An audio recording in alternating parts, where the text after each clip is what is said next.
할렐루야. 황금의 집, 성막의 개관. 그 제단은 얼마나 큰가요? 제사장은 양을 취하여 제단으로 가지고 갑니다.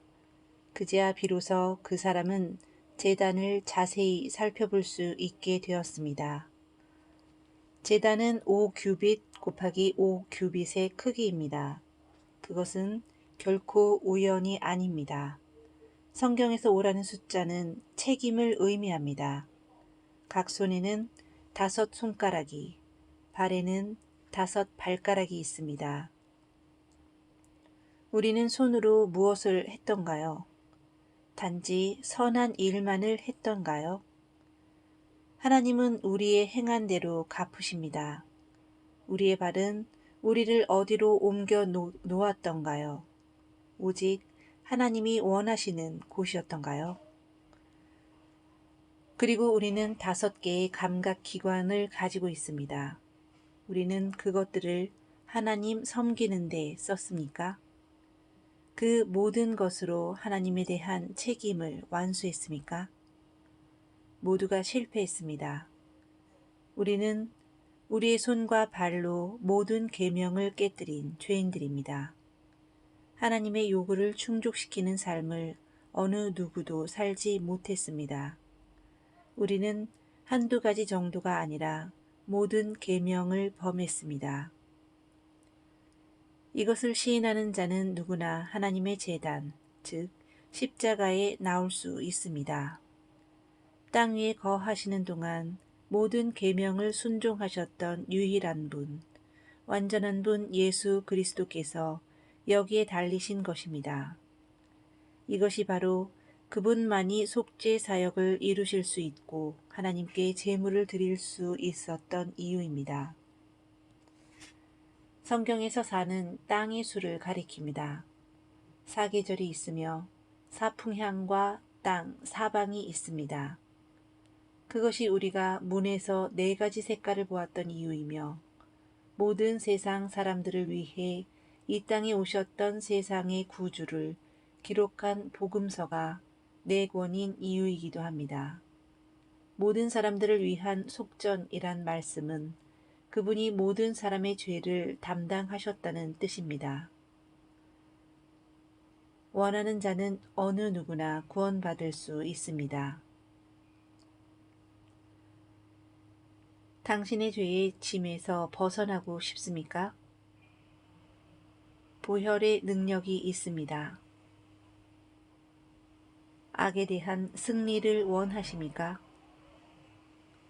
보혈의 놀라운 능력이 있습니다. 당신이 눈보다 더 희기를 원하십니까? 보혈의 능력이 있습니다. 갈보리의 보혈로 씻기 위해 나오십시오. 보혈의 놀라운 능력이 있습니다.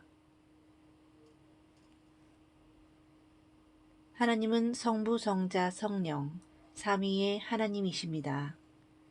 삼위의 하나님이 제단과 무슨 상관이 있을까요?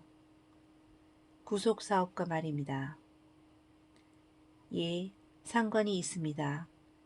삼위의 하나님이 인간의 구속사업을 완성하였던 것입니다.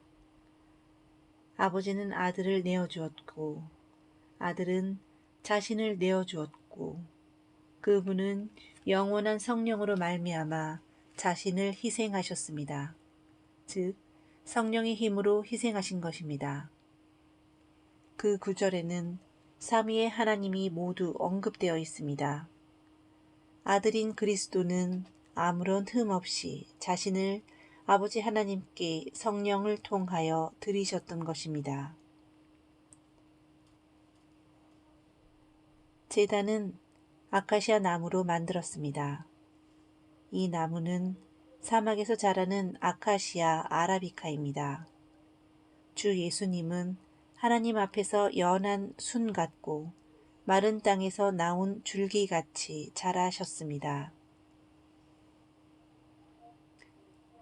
이사야 11장 1절에도 비슷한 말씀이 나옵니다. 우리는 이 나무로부터 그분의 인성을 엿볼 수 있습니다.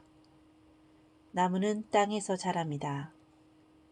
우리는 그분이 여자에게서 태어나셨음을 읽습니다.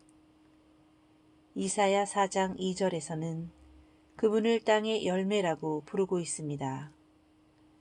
확실히 하나님의 아들 예수 그리스도는 참 하나님이시요 영원한 생명이십니다. 우리는 이 사실을 결코 잊어서는 안 됩니다. 그분은 영원한 하나님이시며 하나님이신 그분은 무한한 사랑과 은총으로 세상에 내려와 실제로 인간이 되셨습니다. 전능하신 창조주 그분이 자기 스스로를 왜 그렇게 낮추셨을까요? 그래야만 고난 당하시고 죽으실 수 있었기 때문입니다. 히브리서 2장 17절에서 그렇게 말씀하고 있습니다. 하나님으로서의 그분은 결코 죽으실 수 없지 않겠습니까? 완전히 불가능한 일입니다. 그러나 인간이 되신 그분은 피와 육을 받아 태어나셨습니다. 죄는 없으시나 모든 면에서 형제들과 같이 되심은 자기 백성들의 죄를 대속하시기 위함이었습니다. 그분은 우리에게 내려질 하나님의 심판을 받으실 수 있기 위해 인간이 되셔야만 했습니다.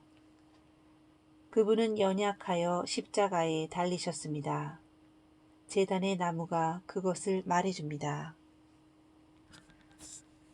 제단이 햇빛에 빛납니다. 놋제단은 조각목으로 만들어 그 위를 놋스룩이 쌓기 때문입니다. 놋은 힘을 상징합니다. 놋은 하나님의 불의 심판을 견뎌냈습니다. 반역한 자들의 기사가 나오는 민수기 16장에서 이와 같은 사실을 알게 됩니다. 불의의 예물을 드리려 한 250인이 거기에 나옵니다. 이 거스르는 모든 이들은 하나님의 심판의 불에 소멸되고 맙니다. 그러나 그때 아주 진기한 일이 일어납니다. 그들이 손에 들고 있었던 향로는 같은 불 속에 있었지만 소멸되지 않았습니다. 250명은 불에 타 죽었지만 향로는 아무렇지 않았습니다. 그 안에는 하나님의 심판의 불을 견딜 수 있는 힘이 있었기 때문입니다. 제단은 이 향로의 놋으로 입혀졌던 것입니다. 어느 누가 하나님의 진노를 견딜 수 있을까요?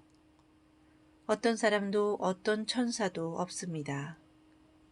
단지 의인이시며 거룩하신 예수님 뿐입니다. 얼마나 놀라운 구주이신지요. 그분은 놋으로 비유된 신성을 가지셨고 나무로 비유된 인성을 가지셨습니다. 단지 그분만이 희생제물이 되실 수 있으시고 그 큰 구속을 완성하실 수 있으십니다.